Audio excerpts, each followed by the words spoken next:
Hello, good evening and welcome to my humble model railway, Bedstead Junction. Now it's been a while since I made a video, and my previous video was where I actually attached etched name and number plates onto the Class 52 Western Enterprise, D1000 Western Enterprise. We can talk about why I actually did that when we take a closer look at the actual locomotive. And we're going to be comparing it to another Class 52, which is Western Pioneer. Okay, now both these models are by Lima, and you'll see them in, one will be in desert sand livery and the other one will be in BR green, and there are certain livery differences between them. So without any further ado, let's get underway and we'll see our first locomotive in action. Right, so let's get underway with our first locomotive. We're about to come flying right past the signal. And it's number D1000 Western Enterprise in experimental desert sand livery. I believe this locomotive had a livery up until 1964. Now they appeared in different colours. This one was in the desert sand livery. They were in green. I believe that they appeared to be finally in the final version in maroon. Well, I quite like this desert sand livery. And one thing I'd like to say about these particular models, these Lima models, well, I haven't actually changed engines or anything else, the motors in them, sorry, or anything like that. This is just a completely bog standard, apart from the fact that I renumbered it with new etched name and number plates. I'll explain to you why I've actually done that. Now, it was a certain amount of confusion with Hornby.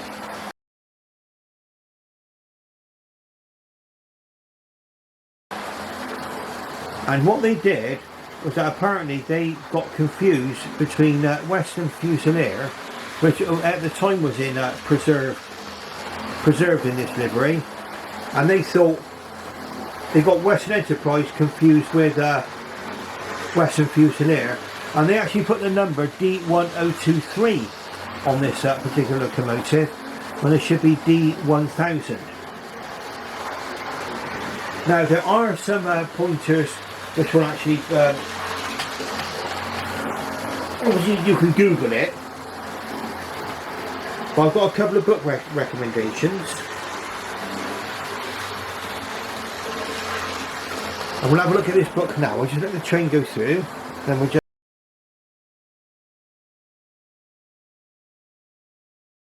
stop it at the station opposite. There we go. So, illustrations. It refers to D1000, first of the famous westerns in desert sand livery. So it was the first of the westerns, and they were successors to the warships. And it's on page 28. Here's a photograph of this. Photographs generally from the period would be in black and white. Colour photography was pretty much a new thing back then, as far as I can remember. And black and white, certainly people were more used to developing. And certainly the first, when colour first come out, certainly you could get far sharper pictures if you still actually made your photographs in black and white. Okay.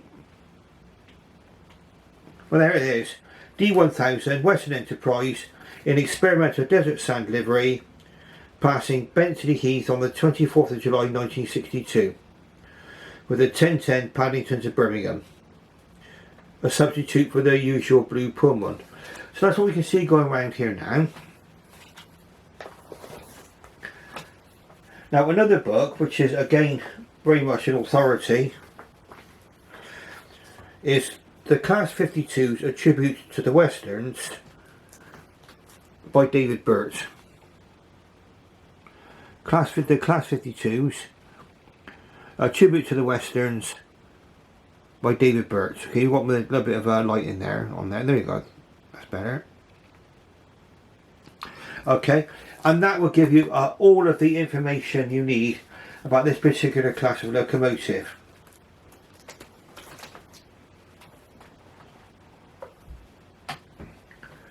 I'll just get underway again. I see these models are very, very good runners. I mean, I never have too much trouble with my Lima models. Lima stopped manufacturing modern railway locomotives in around about 2004. Now, the reason for that was not because of Lima itself or any deficiencies in the Lima brand. In fact, they were the Lima models at the time. Some of them were very well received, and in fact Hornby actually owns Lima now, and quite a lot of the old Lima tunings have actually formed the basis of a lot of the models which now appear in the Hornby Railroad range. These are the successors to the warships. The warships were the first of the these hydraulic locomotives, and then of course you have the Hymex and the baby warships. I'm going to try and get hold of a model of a baby warship at some point. Now I think you'll agree though, this locomotive, I'm using Great Western coaches here, Hornby Great Western coaches, simply because my sidings are not long enough to accommodate the longer BR Mark 1 coaches, and in fact I'm going to have to do a little bit of jiggery pokery, let's say, to be able to get these locomotives to work on this layout. When it comes into the station quite shortly, there won't be enough room for it to go over there. You can see the BR Mark 1 coach is actually crossing over where the point is. So unless I move this whole train forward, we're going to have a bit of a railway disaster. Okay, the actual Hornby Conic coaches are much shorter than the BR Mark 1 coaches, you can see down here.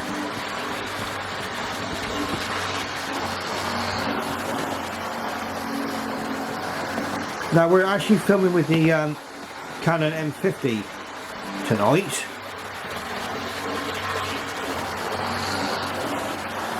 We'll see if we can get some line side shots of this locomotive going around the track, and then we'll be doing a mixture, possibly a mixture of footage.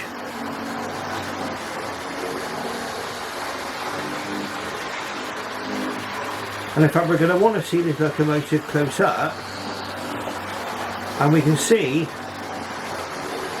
the effect of the etched name and number plates.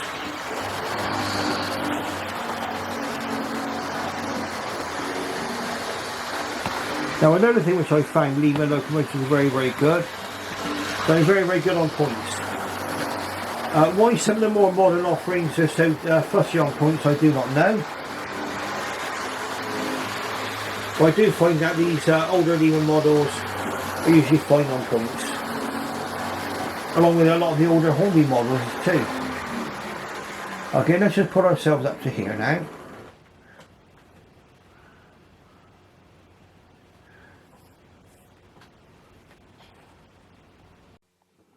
Right, so we're going to go for some line side shots now of this locomotive.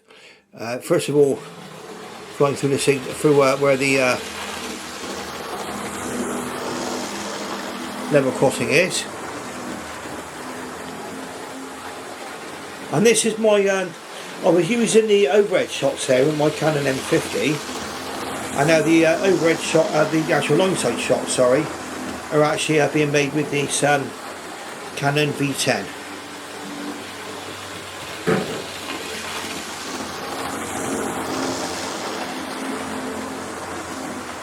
Okay, so what I'm going to do is we're going to move this just a little bit closer. I'm not zooming in, I'm just moving the whole camera closer. Should get a nice long side shot there.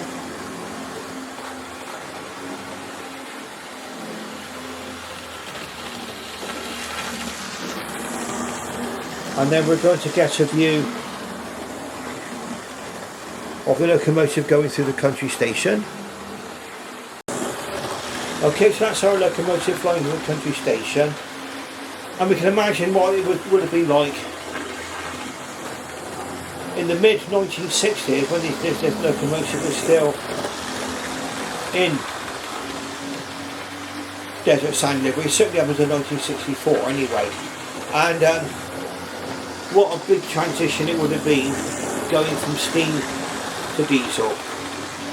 It was decided that British Rail would go from steam to diesel under the modernisation plan, and in fact those plans were made, or were being made, while British Rail were still producing steam locomotives. But I believe the last steam locomotive produced for British Rail was Evening Star. I believe that was produced in 1960. Of course, that quite famously called the last Pines Express in 1962. D-Day or Diesel Day on the Western region of British Rail. I do believe that the Western region were the first to go over fully to diesel, and in fact they went over from steam to diesel. It was planned, and in the main they went over at the end of 1965, but then March 1966 was when the last of the steam engines were removed from the Western region of British Rail, when in fact that was when the Somerset and Dorset Joint Railway was finally closed.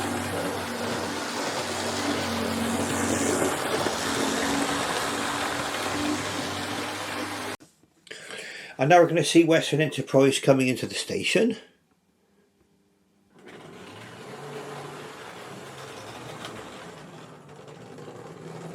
Lovely over points.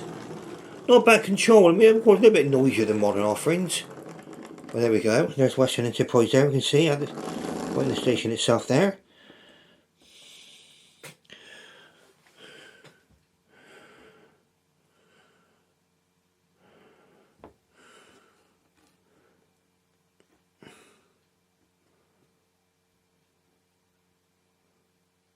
I'm going to see if we can alter the brightness a little bit.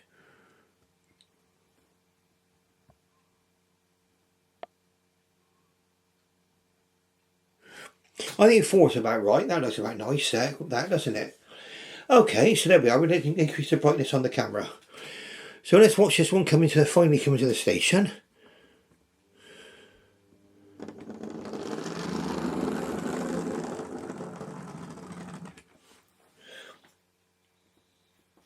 And now we're going to just move the camera around just ever so slightly.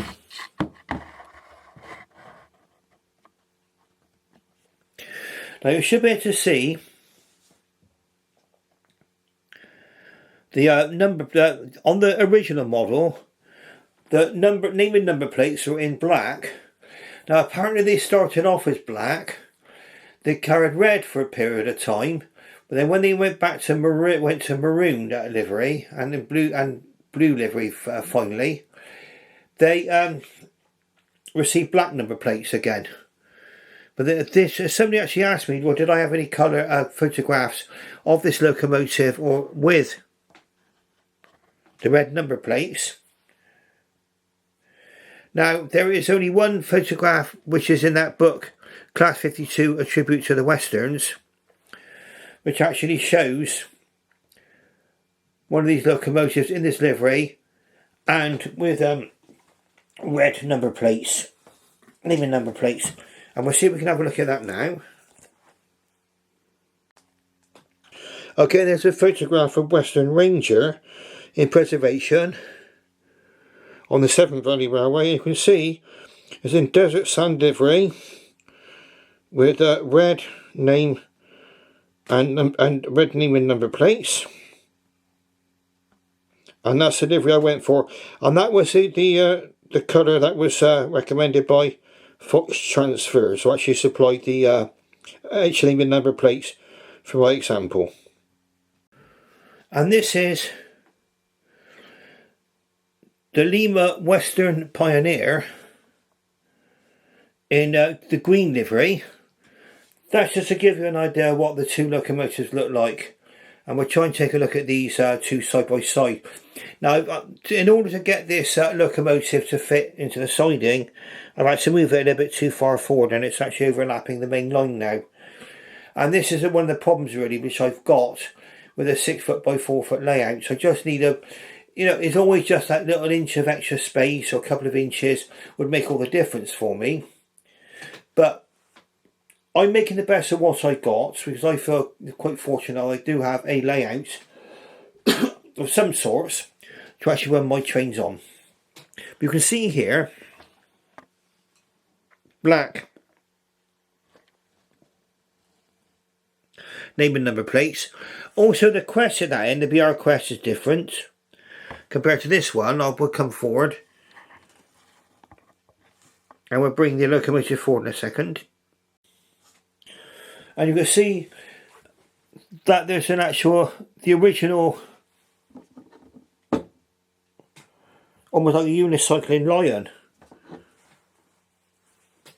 one there. That was a plate which actually came with the kit, and that actually makes all the difference. I don't know why you can see that, but that does make all the difference to the locomotive.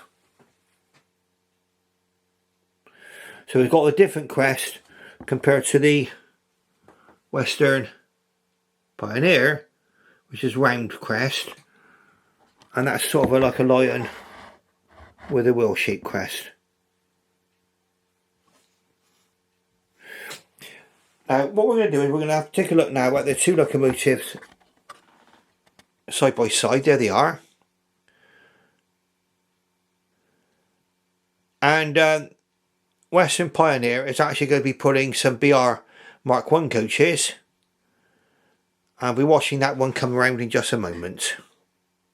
Right, so now we can see the rather magnificent Western Pioneer going around the track. This one does in fact have the correct running number with it.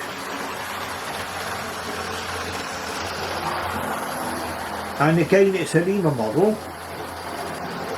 These Lima models have got something similar to a Hornby Ringfoot motor, similar mechanisms really. How do they compare? I think they're more or less equal. I think these two do compare very, very well with the Hornby offerings of the time. I say Lima, a bit like mainline Palatoy. They were only taken from production because of the parent company, and I do believe that with Lima the parent company went bust, bringing Lima with it. Lima, like I say, was actually bought out by Hornby, and even to this day these models actually form the basis of the Hornby Railroad range. And in fact, if you have a look at Sam's trains latest review, one of the latest reviews, I think he's got the class 20 by Hornby Railroad Plus, and that was based on the original Lima 2 with modifications. But that goes to show really how Lima models, even to this day, actually come up quite well. For something that you want to use and what's going around the track, perfect. Yes, I will agree there are more detailed models today with DCC and lights and all kinds of other things like sound. But for me, I think it's nice to run these what are vintage models. I can remember when these models were brand spanking new when they came out, and of course now I think they're probably regarded as vintage.